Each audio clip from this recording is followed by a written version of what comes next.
We're very pleased to have with us tonight an eminent and distinguished guest. He can do, and he has done many things in the entertainment industry as a performer, a songwriter, a composer, a producer, an actor. And he's burned through passports from Japan to Sri Lanka to Thailand and Hong Kong and Russia and beyond. Staging Broadway shows, musical comedies, Vegas spectacles, aerial ballets. His corporate clients include people like Walmart, NBC, Toyota, Lexus, CBS Television, Disney Studios, Coca-Cola, Chrysler. How old am I? I'm going to say. But you know what? I get the feeling that his biggest and his best gig is yet to come. That's true. Please welcome Ian Seeberg. Thank you. Thank you very much. Thank you, buddy. Thank you, Ian. Good to see you. Well, you know, it's great that you're all here. I really do appreciate it. You've come to see someone you don't know. That's really good. And the who am I part might be, for some of you, I'm you 40 years from now, if you're lucky. And I say that because I've been very lucky. I've had just a lot of opportunities in music, which is tricky, and that's kind of what we're going to talk about tonight. I first want to thank, though, Lena Trefengian, who is the producer here for this show. Thank you. And my old friend, Dr. Chaz, who, well, we go back so many years. I knew him when he was Nurse Chaz. So he's an old friend. Thank you, Chaz. He's not here. And Dan, you all know Dan. So, okay. Thank you for being here tonight. And I hope I have something to give you that will help you look at things different way, or, you know, as you move forward in your careers, look at other opportunities. There are other opportunities besides being Sting or the Rolling Stones. And sadly, once we all take our shot at being Sting and the Rolling Stones, and if it doesn't quite happen, then what do we do? And so those are some of the things I hope we can talk to you about tonight. We like to start with an establishing shot, and that is, with all of the things that you do, when you meet somebody and they say, because it's an LA thing, like anywhere else in the world that's considered bad manners, in LA it's not. So what do you do? How do you explain it to people? My mother doesn't even know what I do. It's the toughest question I get, and I really hate it because I can't. You can't be a hyphen. If you're so many hyphens, you're like nothing. It just sounds ridiculous to even say it. So I kind of try to figure out, well, who is that person? What are they buying? And what are they looking for? Or what would be a service that would make sense to them in their work, or even something that would start a conversation if I'm not being mercenary about it, you know. But you can't run a whole list of things and say I'm 20 things. I guess generally I say I'm a composer, writer, director. I think those are basically, and even that's too much, really. But you have to start somewhere. Yeah, I got it. What are you working on right now, Ian? Oh, I'm doing a show for BMW. They're launching the new 7 Series. Intel, Tibco Software. They're a big player in software. I'm doing a show for them, and then there's EMC. There's a bunch of those shows out there. One of the points you made to me that I thought was very interesting for them is we talk a lot here, especially in the business department, about networking and the importance of networking. And one of the things that you said to me was, for music people, they need to network outside of the music orbit. Could you explain that to them? It's so seldom that a musician will hire another musician because they're seldom in a position to do it. I found through the years that if you really want to get into positions where you can sell your music, be a composer for hire, which is really what I am. I write on commission. You have to go to the people who actually buy music, and they're not musicians. They're people in publicity. They're people in advertising agencies. They're people in production companies that sell to clients, like I just said to you. These are all Fortune 500 corporations, and they hire production companies to put on shows all around the world, to do sales seminars, product launches. I mean, these things don't sound particularly thrilling. They sound like business, and that's really what they are. But that's the music business. You know, recording and performance and concerts, fabulous. I mean, we all start there because that's really the big dream for all of us who love music and really want to make it our life's work. That's the ultimate. It's going to happen for a small number, you know, of people. And when it doesn't, if you really want to continue on, which I did, I just couldn't imagine a life without music where I wasn't really doing music. So I had to figure out, well, how could I get to that? People weren't breaking down my door. No one's going to break down your door to say, we need you to write something, or you must compose a theme song for us. So you have to figure out who buys those things. Network with your friends. Find out who's going to work at an advertising agency, who's writing copy, who's doing those things, because those are the people that do it. And they're people that can take your music or even introduce you to people. I remember years ago, you'll know who I'm talking about. Years ago, I managed to wrangle a meeting with, at the time, the biggest man in the music industry, Mo Austin. Remember Mo? Yeah. He was it. It had the top floor of the Black Tower, and he was the king of the music industry. I don't know how I got into his office. It was the size of this room. And he was a very nice man, and I had no shortage of confidence. Sadly, it was coupled with a huge abundance of stupidity. So when he said to me, well, what do you want to do, Ian? What is it? And I said, well, I think I would be a great A&R guy. I could put artists together with the music because, I'm a musician and I'm a composer and I can write. So I got a great ear for that. And to his credit, he didn't laugh at me. And he said, well, we're not really hiring A&R people right now, but I think I could put you in the department to write liner notes.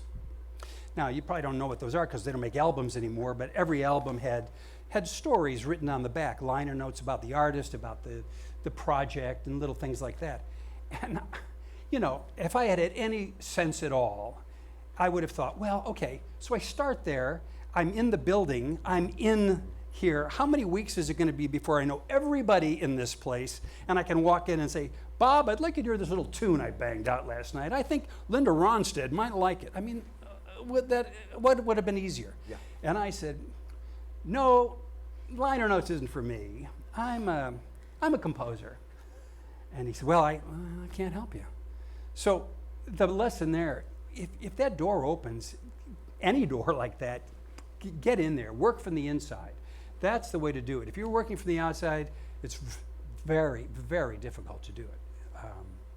So, was that the question you asked me? Boy, I don't know, but what a great I don't know. answer. It's such, I don't know. It's so true. I forgot what you said, but that was really just one of those roads not taken that you look back and go, what a dumbass. Oh my God. It's the advantage of getting to this point in your career. You have those moments. Yeah, now it's like, I don't need it to buy lunch, so that's okay. There you go. There you go. Did you always have this level of confidence? I think so. I think it was probably more arrogance then. I hope it's just confidence now. I think I always believed in my ability, my talent to do things, and I think you have to a certain degree. I don't think anybody out here doesn't believe in how you play and how you sing. If you didn't believe in it, you couldn't be here. You couldn't walk up on a stage and want to do it.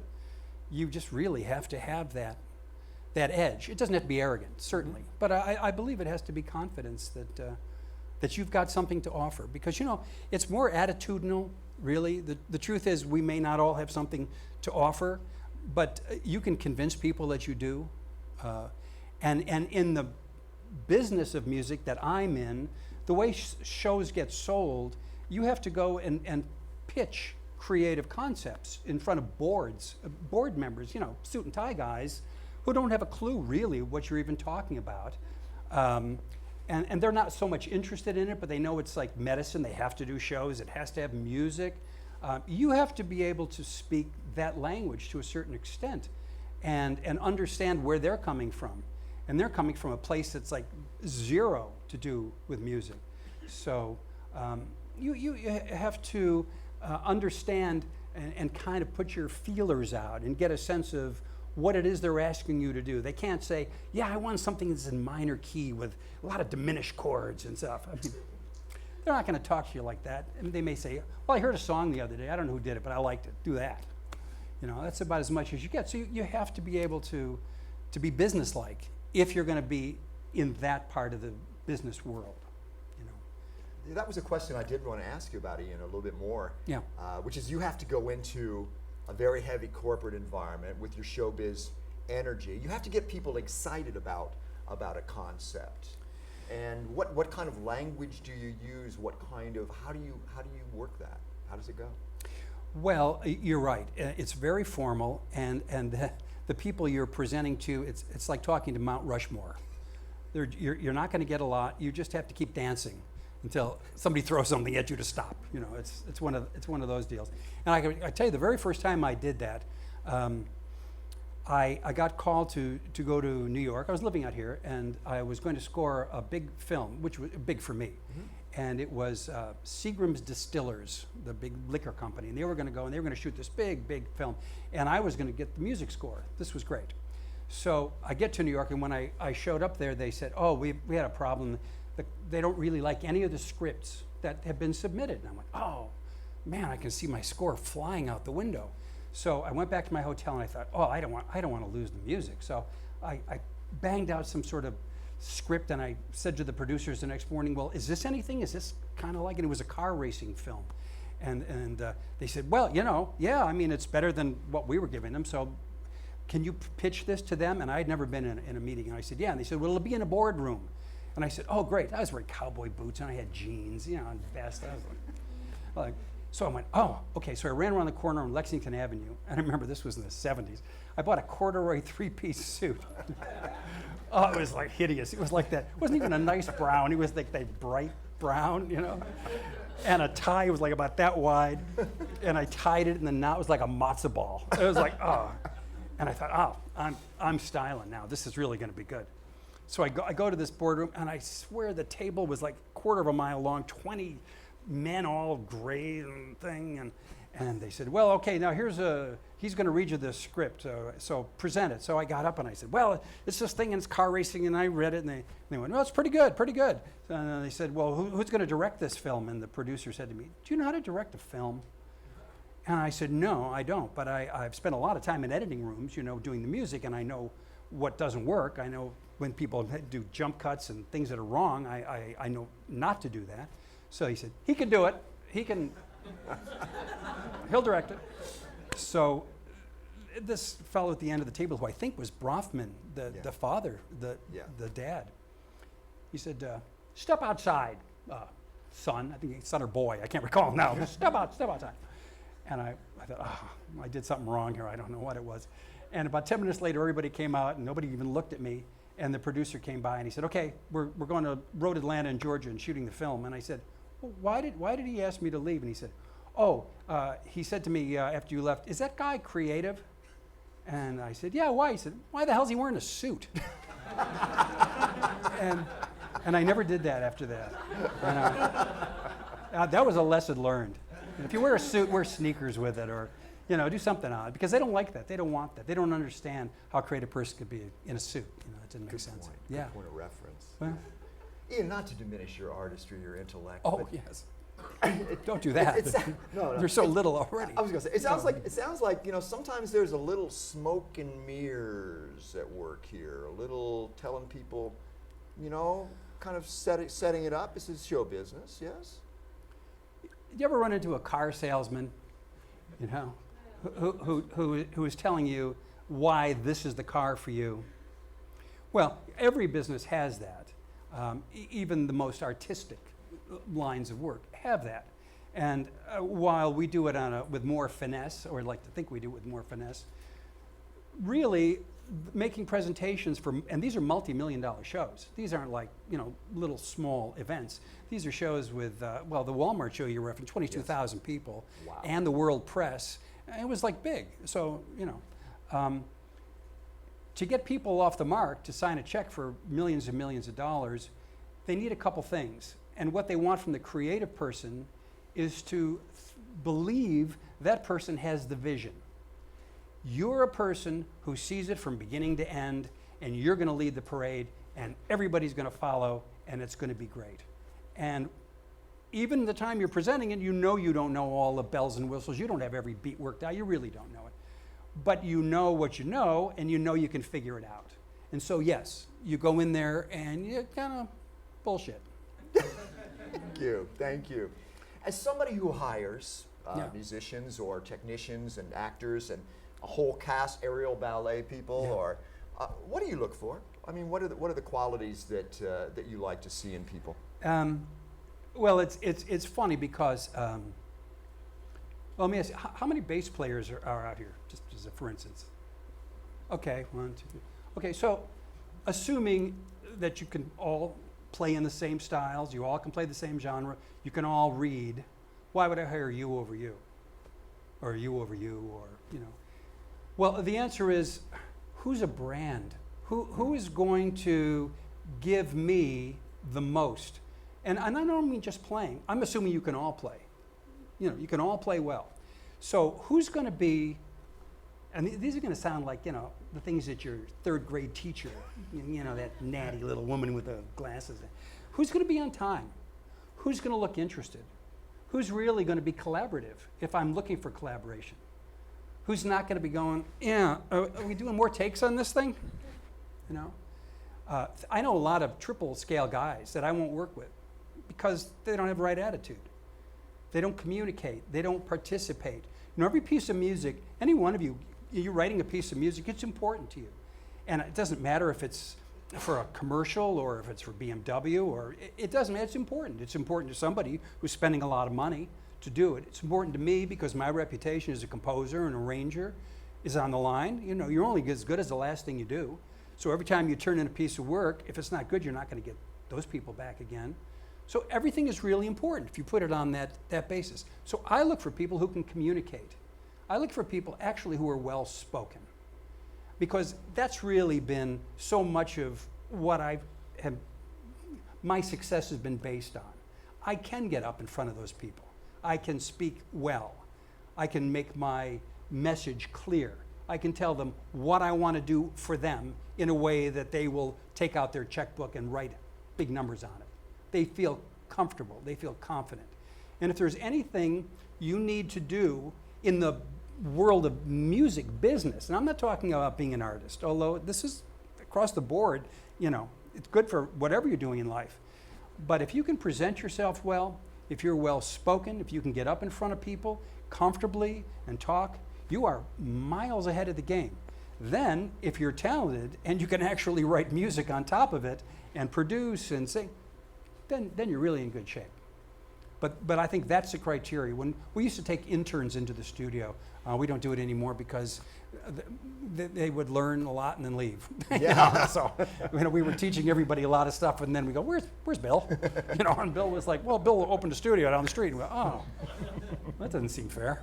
We're looking at a little bit at your history. I mean, I love that we started with like what you're doing right now and all those things, and you know, not to just you know, one does not get to be in this position without having paid some serious dues and to put in some serious time and run a career. I know, I believe you went to college, and I know you spent time in Greenwich Village as doing the acoustic music thing, right? When I started in music, well, guitars weren't popular. They weren't a popular instrument. That hadn't happened yet because the folk music scene hadn't quite happened. So I, as a little boy, studied violin. I studied saxophone. I wanted to be a jazz sax player. That was really important to me. And then guitars hit, and everybody was, you know, finger picking and playing, and so that was really exciting. So got into guitars, and then I was in the village scene in the '60s, and that was spectacular. That was a cradle of so much music, and was there at a time when I was playing at the Night Owl Cafe, the band called the Ginger Men. And the Night Owl was a great, iconic place. Which Shadley is no longer there, but at the time we were there, the headlining act was the Loving Spoonful. Richie Havens was on the bill with us. We were there, Biff Rose and the Thorns, you probably remember him. Up the street, the Young Rascals were playing at the Cafe Wah. And Steve Stills was still in college. He would show up, and then between band sets, he and I would go off and sing in the corner. And we played really well together. Our finger picking styles, we were all doing a lot of finger picking, of course. So the finger picking styles and our voices really blended really well. And should I tell that story? Well, Go ahead. Everybody always groans on this story, but anyway, so I was, at the time I was going to Bard College outside New York City. And because I was spending all my time playing in the village, they asked me to leave. And so I did, and I went home in shame. And I got a call from Steve. And he said, hey, I'm putting together a band. I want you to be in it. And it was Buffalo Springfield. And I said, I can't because the war, I have no deferment. I have to try to get into another school. And he said, yeah, that's a shame. Well, I know this Canadian guy, Neil something, so maybe I'll give him a call. So, every time I think is that Crosby, Stills, Nash, and Seeberg. But oddly, I've never regretted that. I never, and it wasn't even rationale, because I saw where their careers were, and they were fantastic. Yeah. But I think they're kind of not as relevant, and even what I do still has a lot of challenges. It's still new stuff, and I still feel like there's a lot of things to do, a lot of things I haven't done yet. So I feel good about that. I think that worked out well for me. So that not getting famous thing is... I swear, this is something only a guy my age could say, because you guys will never get it. But one of the luckiest things in my career was not being famous, because I know a lot of famous people, and it's a whole different thing. You can't make mistakes under the radar. You can't learn under the radar. You can't even go out and have a cup of coffee a lot of times. It's different. Now, if you're, there's ways to do it, I suppose, where it's wonderful. But in the overall, I'm really happy that wasn't the case. Yeah. Just to live a normal life. You make a good living and you do what you do. And also doesn't lock you into to people's perception of you as much, it would seem, Ian, that you have these other dimensions of what you do, because you don't have people going, oh, you're slotting you into one thing. That's a great point. That's a great point, because people who become famous for one thing have a terrible time undoing that. Going on, whether it's acting or writing music, or actors who want to sing. You see that all the time. Actors who are musicians, they're good musicians. As good as they are, they almost never are taken seriously, because they were actors.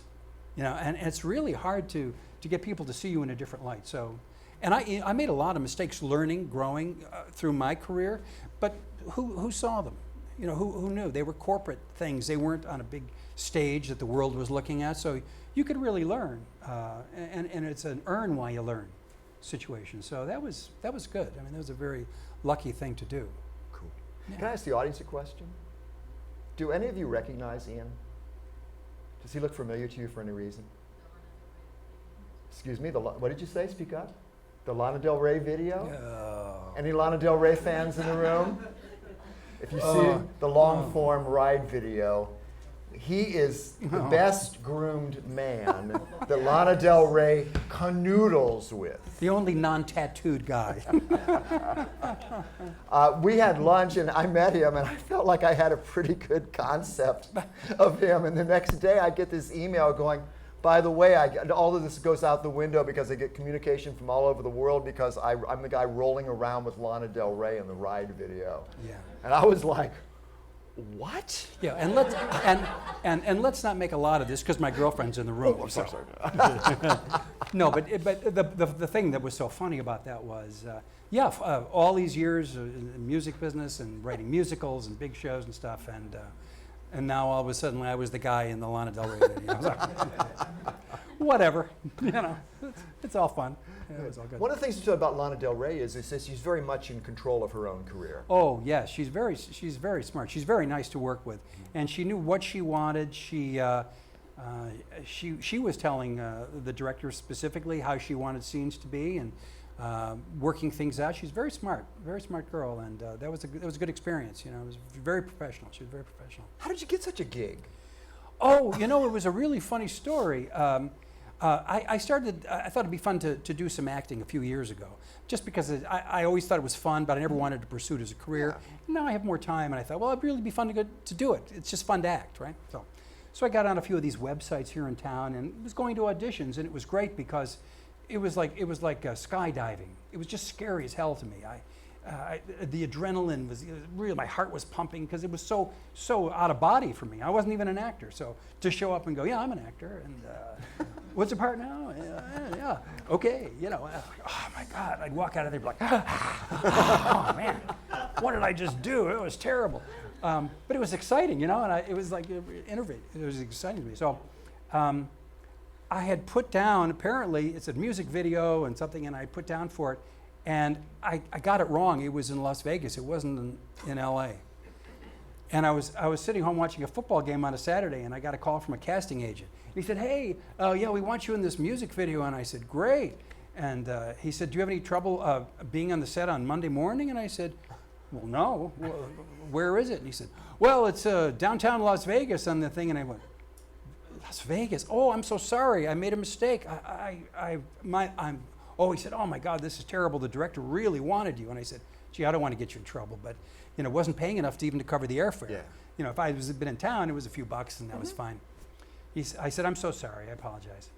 And then he called back about 20 minutes later, and he said, "Well, the director will double your fee and give you a hotel room and fly you in." I said, "Monday morning." I'm good. I'm good.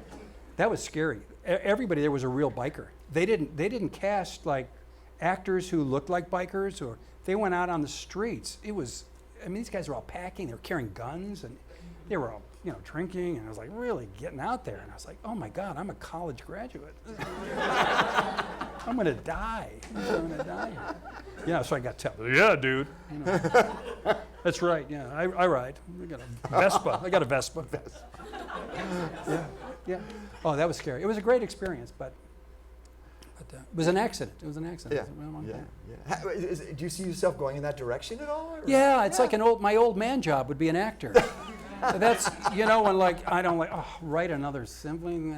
I mean, that's like a perfect old man job. You just sit in a trailer till they call you, and then you come on, you do like a couple lines, and you go back to the trailer, you do a crossword puzzle. That's my old man. That's my old man job. I'm angling towards it. I love it. I love it. I can definitely see retirement is not in your. Cats like this don't retire. They drop. Right? Yeah. That's right. Like the old blues singers. Just That's go on and on, baby. Go on until one day you fall into your guitar and never come out. Yeah. Yeah. Does she give off a big time vibe, Lana Del Rey? Is it like a big time kind of an energy vibe? She herself? Yeah. No, she was very thoughtful. She was quiet. Oh, I'm so sorry. I kicked you. She was very professional, and no, very businesslike. Just got everything done, and it just felt very, very much like she knew what she wanted. There was no fishing around. Like we'd come to a scene, and we'd say, "Well, what do we want to do in this scene?" Okay, well, this is we're boyfriend girlfriend. Well, are we kissing in this scene? No. Are we really kissing or not kissing? How do you want to? Okay, no, I want to do this. I want to do that, and then okay, and we'll sit and okay, and knew what she wanted. Yeah, it was great. All business. I love it. Yeah, all business. I love it. Very, very nice. Very sweet though. Were you familiar with your music before then? Or, I didn't know who she was. I didn't know who she was, and I said, "Lana Del Rey." I don't know. And the first scene we shot was in the big theater, and they had brought these people in, and they had been kept the biker crew. They had kept them waiting like 8 hours, and these guys were in the back. So they get in and they said, "Okay, now we want everybody to make a lot of noise." Well, that was no problem. These guys were like, "Yeah." And she was on stage, and I was just supposed to be like walking through the crowd, looking at her like, my woman, and she started singing to playback. And the first playback, I heard her singing and went, "She's an alto." What a pop singer who's an alto. I couldn't think. I was thinking that's so different. I'm used to all these soprano little piping voices things. And she had this like odd kind of timbre and everything. Yeah. It was very different. Yeah. I didn't know who she was. Now I know she's a big star. Yeah, she's an artist that pushes a lot of buttons. When people really like, I don't know, it's a very unusual set of qualifications she has. Yeah. Well, she's a poet, kind of, and she's a performance artist, I think, by and large, more than a singer. Yeah. I think conceptually, a lot of what she does even eclipses maybe her performance. I've only seen clips. I've never seen her actually in a concert, but I think as a performance artist, her concept of things, like Ride was her entire concept. It wasn't like she had writers at the record company who said, "Okay, Lana, here's what we want you to do." That was hers. It was all hers. All that stuff. How important is that originality for recording artists? Obviously, that's, we talk about brands, Ian. Lana's brand is this weird, you can't even put your finger on it thing. You know what I mean? Well, to me, branding is everything. Branding is what makes everybody in this room unique when you get out into the world.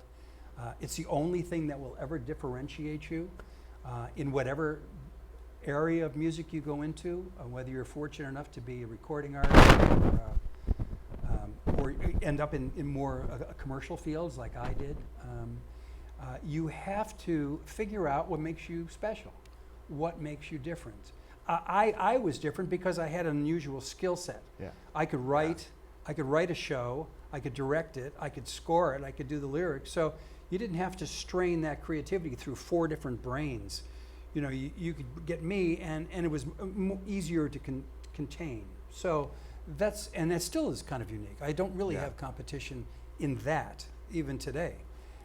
And I've been doing that a long time now. But so it's really important that you figure out who you are, how you want to present yourself, because that's how you will get work and get known. That skill set is very interesting. It's almost like a toolbox that different musicians have. Yeah. Or I was talking to a young man from Sweden earlier, and he told me one of the things was he played trombone first. I said, well, you know, keep that trombone handy and oiled up, or whatever it is you do with a trombone, you know. It sounded kind of nasty. But keep that trombone handy, because you never know when you might doubling on that one instrument. What are the instruments? I play a whole bunch of them badly, but one of the things I play actually pretty well is a penny whistle. Play it all the time on things. You know, it's beautiful sounding, and I just was looking for an instrument I could throw in a shoulder bag when I was traveling. Yeah. You know, I just wanted something to pick out and play, and I'm really good on it. So, you know, that worked out really well. And you know, to your point, it's like your bag of tricks. You know, what is your bag of tricks that you can pull out? The thing that when I look back on all the years of things that I was able to do, it occurs to me that I tried to insert what I knew about music, or let me rephrase that. I tried to take my musicality and put it into everything I did, because that was a strength. Okay, I have the strength of the music behind me. About 5 years ago, I wrote a novel called The Buzzer, and it's set in an insect world, a parallel world to ours, and it's got sex, drugs, and rock and roll, basically everything you guys live for. It's very musical. Yes, it has part of the story is about music, but it's written musically. And when people have read it, they've said, I get the rhythm of it. And it's not a poem, but yet there's a lot of rhyme scheme in it, because that's a strength that I can fall back on. I can fall back on the musicality, put it into a novel. I can put it into dialogue. I can put it into all the different things. So if you've got those strengths, if you're a lyricist, you know, if you're a composer, if you've got a really good melodic sense and you can write catchy melodies or beautiful soaring melodies, you know, think of how those apply to everything that you do. And you'll be drawing from a position of strength, not working from a weakness. When we were coming up, or when you were coming up in the 60s, I know there was a lot of, you know, not selling out to the man kind of vibe, you know, on certain levels. Obviously that was, you know, you had to make a decision at one point in your life where that was never going to be your path, the corporate world, or working within structures or pre-existing structures back as a creative person was going to be the path, right? Was that ever a conflict for you, Ian? It was the crossroads moment, because I was always going to be the recording artist. Yeah. I mean, I fronted bands. I was the lead singer in band all through my growing up years, and got very close. Had recording deals, and played all the clubs in town, the Troubadour, and we played a lot of places. And then it all built up when I was in my mid-20s, I think, and we were taken into A&M Records, and we were working with Jeff Berry. Jeff Berry was one of the top producers at the time. He wrote, great songwriter, he wrote, You Are So Beautiful to Me. He wrote that, he wrote tons of tunes. Do Run, Run, Run, Do Why Diddy, River Deep, Mountain High, Sugar, Sugar. Oh, I should have asked you first before I sang it. Sorry. You know, it's not nice to make the guest. You're not supposed to be smarter than the guest. That's just like ill breeding on your part. Anyway, so we had a real shot at A&M Records. A&M Records was like that was the place. The Carpenters, the Baja Marimba Band, Herb Alpert, at the time, Joe Cocker. I mean, that was like, they were smoking hot. That was the place. So we went into the studio with Jeff, and we were there for 2 days, and we played all our original songs, and just to see how we would work with him, you know. And I was in a two-man duo at the time, and it went great. And Jeff said, "Oh, I love you guys, and you're pros." I mean, we had spent years in the studios. We knew mic technique. We were on it. We were first taking everything, flawless. And I allowed myself to believe this is going to happen. We are going to get signed to A&M Records. And we had a publisher behind us. And I went home and I bought into it, just bought the whole thing. Yes, I'm going to be on A&M Records. And 3 days later, we got a call from our publisher who said, "I don't even know how to tell you this, but A&M Records was debating between you two guys and another duo." And they went with the other duo. It was England Dan and John Ford Coley. And I was so devastated. Truly, I was just eviscerated by this. And I quit the group. I said to my then partner, I don't want to do this anymore. And I went home and I said to myself, okay, I can never allow myself to be put into that vulnerable a situation again. It's just way too painful. I can't do it. I can't do it. How can I be in control to some extent of my life musically? And that's when I started looking around at other options. Options where I could write music and go to places where it wasn't going to be that kind of a competition. It wasn't something that had to go out in the world as an album. It was something that I could do and make a living at that would be really good in a niche market. And that's when I made a crossroad decision. But it was tough. It was like saying, okay, I'm not going to be a rock star. And it was tough. I wanted to be a rock star. And I still want to be a rock star. I want to be an old rock star. The fact that you overcome the fact that you're so unattractive, how did you get past that? See, he's one of those cats that gets better looking as they get older. You just want to smack him. Again, if you're going to be snotty to the guests. No, thank you. So the visuals, which are such a great part of it. Well, I still want to put together a band. I do. And I want to call it Boomer. And I want it to be just all old guys like me, you know, and doing all these power rock tunes out of the 80s. Just cover Foreigner all day long, you know, and just, you know, get the whole deal going, relive all that. You know. Boy, you not none of this stuff. Days. That's too posing. We don't do that. No, but just, you know, just be chugging along there, rock you know, face. just, you know, yeah, really very nice. Wearing it low. Yeah. We wore it really low. I see guys today. You guys play up here. You know, it's like ukulele Ike. What are you doing up here? We're down here, man. You know, like, you know, dig into it down there. Oh. What are we talking about? Oh, here we go. Oh. Big productions. You know, when we talk about people like suspended from the ceiling on things and elephants coming in, and we're not talking about taking a two-piece band into a nightclub. We're talking about something that requires a whole lot of dimension. How much of how articulate are you with the planning process of that? Are you? Well, I'm usually right on the ground floor of the creative concept of that. Yeah. I function because of that skill set. I function as a creative director for a lot of these big shows. So what happens is the process is corporations or companies, whoever is doing this, or if it's Vegas, I do casino shows, big nightclub shows and stuff like that. They'll send out what's called an RFP, request for proposal. Oh, interesting. And it'll go out to designated production companies. And each production company is going to prepare a creative proposal based on the numbers. They may say, well, we want to put $10 million into this. We want to hear what it is, what's the show, what's it about, how does it work. So it'll fall to me and others to put together the whole creative aspect of what that is, who's in it, how many dancers, how many singers, what's the numbers, what are the lights. We do the whole thing. It's very involved. You can spend a couple $100,000 just on the proposals. Really? Yeah, sometimes you'll do white sets, you'll build mock-ups, and sometimes they're kinetic.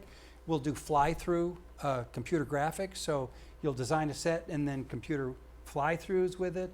We'll do demo songs, do a lot of demo songs and demo the lyrics. So a lot of time and effort goes into it because you're trying to win a big piece of business. Yeah. And then once that happens, then you're really going out to departments and You've got, engineering departments, construction departments. Yeah. From my standpoint, there's a lot of orchestration and musicians and whatever the show is. But it gets to be on a very, very big scale, Working on that scale, I would imagine you find people with whom you have a comfort level, have worked with on past kinds of projects. Is that, do you find yourself doing that, or you look for new people? I do both. Oh, interesting. I do both.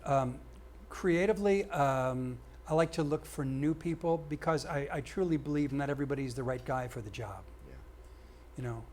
And even when I know I'm not the right guy for the job, I will reach out and bring somebody in who can supplant what I don't know or what I don't feel I have. The technical people, you don't want to change them out. Guys like John and these guys, I mean, Yeah. you're going to get everything great. It's going to be perfect. They're tested. They're the whole thing. And so you don't want to change that out too much. But creative people, I look for new creative people. They bring new ideas. I know what I know, and I know what I don't know. That sounds like a Paul Simon song. I know what I know. I've been listening to Graceland endlessly in my car for the last 2 weeks. Yeah. You ever do that? I've got all these CDs in my car, and some of them don't get listened to for years at a time, and I'll pull one out like Graceland. Can't stop listening to it. Every tune, you get inside that tune, you're like picking apart the bass lines. You're hearing all these little clicky things that they're doing on the guitars, and they're way up here. It's just great. Anyway, what? What? What? The Mississippi River was shining like a national guitar. What? What? We were talking about something. Yeah, what you said, you know what you know and you don't know what you don't Oh know. yeah, I know my limitations. Yeah. Like, I'm like Dirty Harry. Yeah. I am Dirty Harry. I know what I don't know. I mean, I know all the ideas in my head because I've used a lot of them through the years. And sometimes, you say, oh, I've done that. I need somebody else to look at it in a different way, see it through a different filter. Cool. So, The term you use, creative director, Yeah. if you could explain what that is or how you see that role. Well, I think creative director is a little different depending on the industry. There's creative directors in the advertising industry, and they do a certain function. In theater or in live events, which is really more what I work in, the creative director is responsible for everything that hits the stage, every performer on the stage, the look, the color, the lighting. I am the top of that, and below me is a lighting director, and below is the A1, the sound guys, and the choreographers. And so the creative director is the one guy who has the whole vision and makes sure everybody's doing the bits and pieces that will all bring it together on the stage. Got it. How are you with crisis control? Do you have different approaches to crisis? And I have a philosophy that I will share with you that I came up with, I think, on my own. I'm going to take credit for it, whether I did or I didn't, because I like it. But it's called the Pelican philosophy. And here's how it works.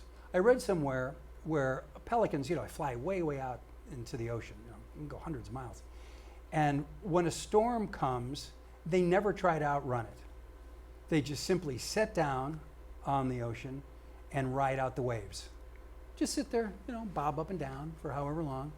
And then when the storm blows through, they just simply flap off, go about their business. So when we're on the stage and people are screaming, we're all going to die, we're sinking, we're all going down, this is terrible, this is a crisis, I usually say, I'm going to go get some coffee, and I'll be back in about 15 minutes. So, and by the time I come back, how's everything? Oh yeah, we're fine. Yeah. Yeah. Yeah, it was just a plug. Yeah. So that's my Pelican philosophy. What's your scariest ever production moment that you can share with us? Well, Michael Crawford, the star of Phantom of the Opera, we were doing a show with Michael in Hawaii, and we couldn't find the pants to his tux. And they were getting ready to announce him. And then when we found him, they were all wrinkled. He was very upset. And he didn't know how to iron, so I was ironing his pants while he was hopping around in his underwear, warming up. That was tricky. We had a main curtain that wouldn't work. We were in Bermuda at the Princess Hotel. We were going to do a big show for IBM. And it was about 4 hours before the show. We couldn't get the curtain to open at all. and it was a curtain. The whole stage had been built in the like 30s or 40s. We were calling London because that's some company in London had installed this, and they were still in business. Wow. Yeah, and we, you know, some guy said, "Well, I think we've got the blueprint somewhere. Let me, could you hold?" We went, "Yeah, I can hold." Oh my God, you know. Yeah.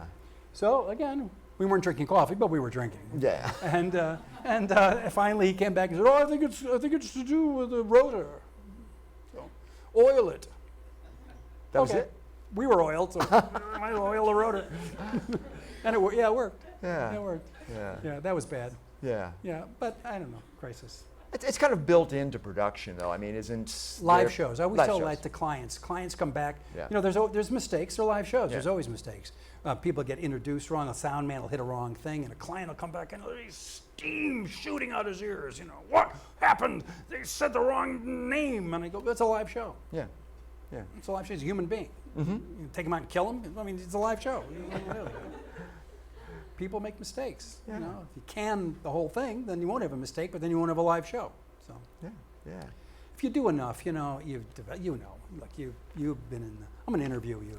You've been in the business for years. Well, I have. Yes, I've been. Yes, Lana Del Rey and I were. That's right. You were an item. It's like, you and Lana were an Yeah, item. Lana. Yeah. When she was, what was her name? Lizzie Grant. Lizzie Grant. Lizzie Grant.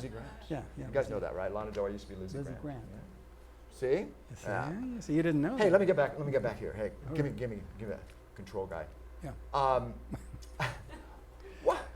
What would the person who you are now? Oh, here we go. Let's get metaphysical. Tell the 22-year-old person who you used to be. What advice would you have given to your younger self? Oh, it would have been, be smarter. You know, don't tell Mo Austin you're a composer. Tell him you'll cut his lawn, you'll mow his lawn Yeah. for him, for crying out loud. Yeah. And I used to have so much fun in times when I really should have been focused in. But you know, being young is the time to have fun. But I made those mistakes in moments when I really shouldn't have. I'm sure I would do it again because I would still have been young at 22. Yeah. But I also would say, if music is really something that you can't imagine living without in your life, and I don't mean listening to it. Now there's lots of ways to enjoy music. I mean, you can play casuals once a week with your buddies, and that's great. And that's all you need. You know, have that bar band, and you're just up there, and it's great, and everyone's dancing, and it's cool, and you're playing all the tunes you like. Maybe that's enough, and that's fine. It wasn't enough for me. I really needed to do that. So it was really incumbent on me to figure out ways to do it. Like that story about, you know, writing a script to direct that movie only because I wanted to do the score. And all these years later, all these hundreds of shows that I've done, in large part, I find myself, in retrospect, doing the same thing. Creating shows, directing shows, so I get to do the music for them. Otherwise, I probably wouldn't get to do the music. Yeah. There just wouldn't be that necessarily. So I figured out my way to do it, to get to be a composer, those are the steps. I have to sell a show, write the show, maybe direct it, whatever, and now I can go in the studio and score it. Now, yeah, and I tell you the truth, I swear this is true. When I'm in the studio, I believe I'm never going to die, ever. Yeah. I say that to my engineer, who's been my partner for 26 years in that studio, and I say, you know, we're going to live forever, right here in these walls. That's how it feels to me. We're just going to go on forever. Because music, you know, I'm pontificating, but indulge me just for a second. Please. I was going to say, of all the art forms, you know, books, sculpture, painting, film, for me, and maybe for you, none of them do what music does. None of them make you jump up and cry and laugh and throw your arms in the air. None of them do that. You don't do that in the movie theater. You don't read a book and leap up and, you know, but you do for music. And the other thing, it's so spontaneous, it's so instantaneous, the creation of, we walk into the studio and I've got an idea for a tune. 3 hours later, there's a piece of music that never existed in the world. And there it is, it's out there, it's there. It's new, no one's ever heard it, ever. Unless I stole it. But I don't do that so much anymore. I used to hear tunes and say, I love that tune, I'm going to write it. I kind of got off that. But I let those tunes inspire me now, and then I Good. would actually steal them. Good. But that's it. Okay, that was my sermon on music. I love that. I love that so much. I love that. And you're right. You're right. Yeah. Preaching to the choir here too, Ian. Boy, Oh, I know. They See, know this is that. great. They're great. Musicians are my favorite people. Mine You have no too. idea how exciting this is for me. There's nobody I'd rather hang with than musicians. Yeah. The proudest thing in my life that I've ever been able to say was that I'm a musician. And this year, a pin showed up in the mail. I didn't even know. And it said, congratulations, it was a lifetime pin from the Musicians Union. I was like, oh, man, Ooh. that's great. You know? Yeah. I didn't even know they did that. I've got a pin. Just for you. maybe it's a one of a kind. But honestly, to just say I was a musician, just to be in the ranks of musicians, and then through the years, you know, we have great players, bands. You know, we work with, we hire big bands, Maroon 5, and all these. You know, through the years, I've watched Dionne Warwick, backed by Nelson Riddle, sing one of my theme songs. Jeez. Nelson Riddle Orchestra, Dionne Warwick, not bad. Yeah. Okay, you may not remember either one of those, but anyway, that was good. Arturo Sandoval play my music. Andy Norell, if you don't know Andy, the greatest electric pan player in the world. Yeah. Great guy, great pan player. To work with these Airto Moreira, you know, these are guys that I hire and put in shows, and they play my music.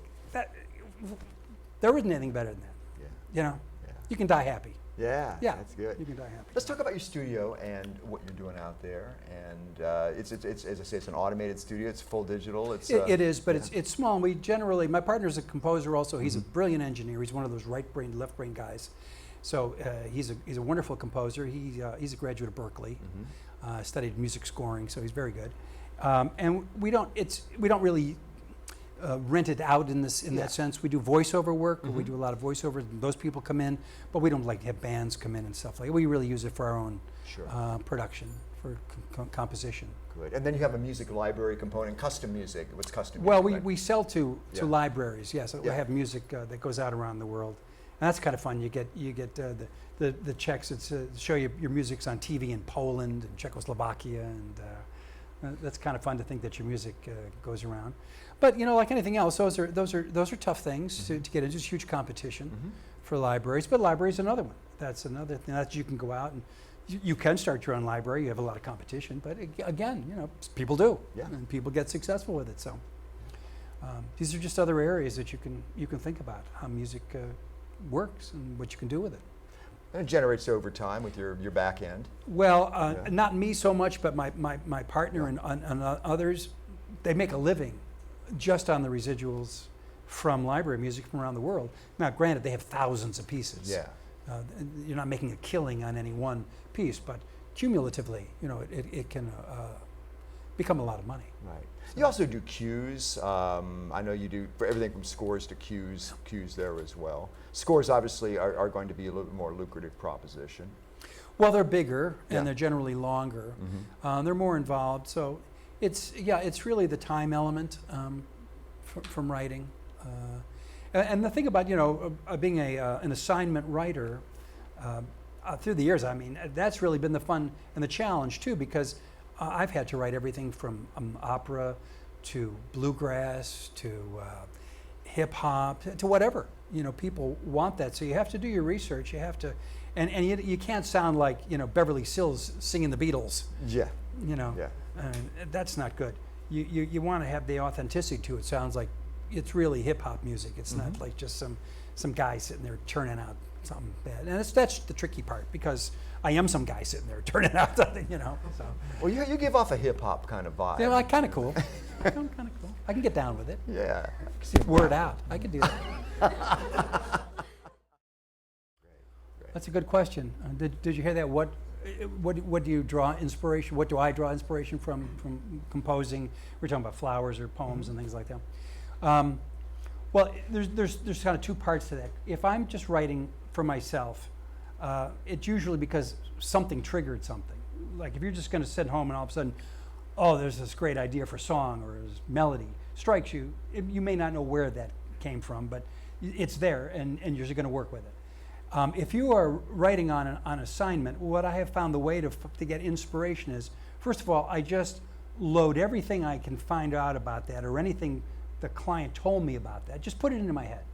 Just load it in and just let it just sit there, because I have found that the brain is like the most remarkable computer for just working overtime when you're not paying any attention to it, and then suddenly spits out little things, little answers, you know, that if you were to sit there and consciously try to figure out, you might never get to them. Now, once that happens, and I get a little spark, a little kernel of something, I think, well, what does that put me in mind of? Does it put me in mind of a place I've been? Does that put me in mind of something I've heard, something I've read, something I've seen? You know, and so then I just kind of open it up to just memories, basically, you know.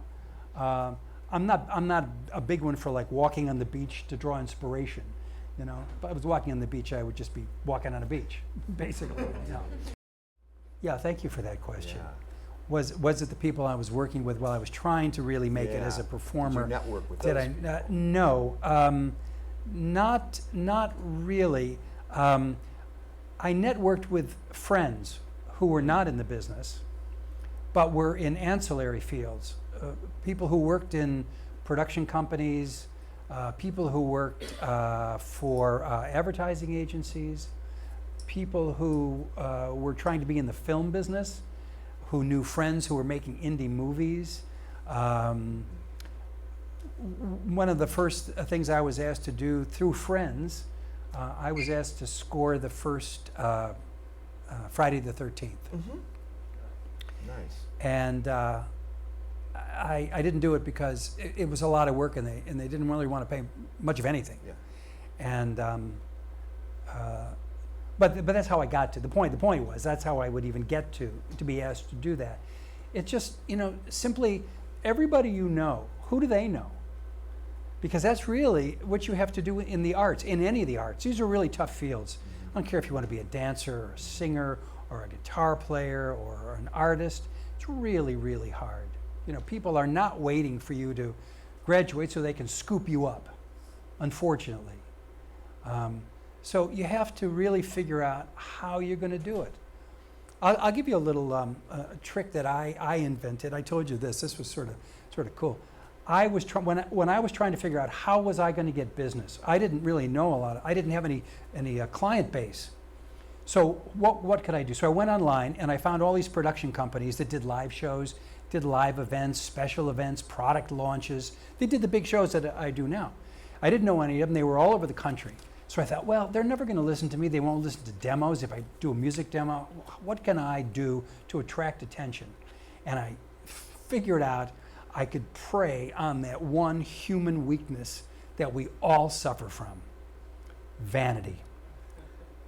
So I crafted a letter, and it said, "Dear Bob," Bob being the president of whatever, "Dear Bob, I was in your near your city recently doing a big show, very big show, and during a lunch break from this really big show, the crew was talking, and they said, 'Have you ever worked with Bob's company? Bob's company is the greatest company there is. I mean, Bob is creative, and they're this and they're that.'" And I said, "Wow, well, that sounds like a company I have to work for. So, Bob, I'm writing you because I think there's a connection here. And if you'll just take a minute and listen to this." And I sent out 100 of those. I'm not exaggerating when I tell you. I bet over the next 2 weeks, 30 presidents and CEOs of companies called me to say, so what'd they say? What'd they say? Who said that? I can't remember now. Could have been the DP, could have been the, you know, there's a lot of people. It's a big show. A lot of people, hundreds of people. And I got a client base, and I only needed 3 or 4 companies, and I still work with those companies today. I've been working with them for 25 years, some of those companies. But I was trying to figure out a road, you know, how could I do it? It was just one way. I mean, you can try that way, worked for me. But the idea is you're just trying to find how to get to where you want to go. Enthusiasm. Yeah. Yeah. I had Korean Airlines as a client for years. And first time I went and presented to them. I don't know if any of them spoke English, really. They were very elderly Korean gentlemen. And I had gone in with comedy ideas. And so there were these funny commercials. I was gonna take an actor and dress him like a great white hunter and take him everywhere Korean Airlines flew in the world. And he was a guy who was living in Walter Mitty kind of a fantasy. You know, he thought he was this great. And they went to all these cool locations.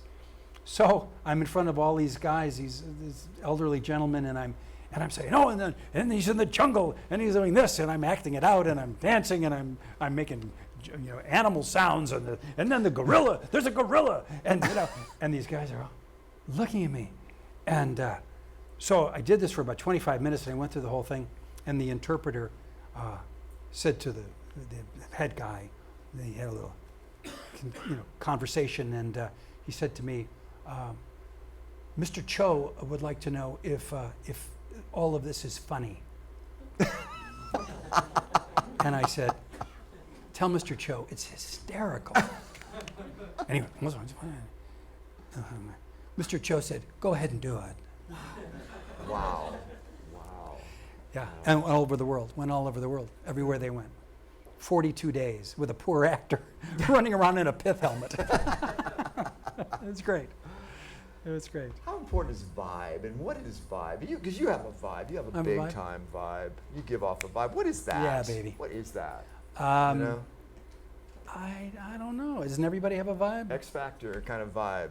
Everybody's got a vibe. Yeah. I'm getting vibes from you and you and you and you. They're vibey. The students here are really, Yeah. really vibey. Oh yeah. Yeah. Well, you're young and you got a lot of energy, and you know you're all cool. You're all cool right now. You haven't gotten old and weird.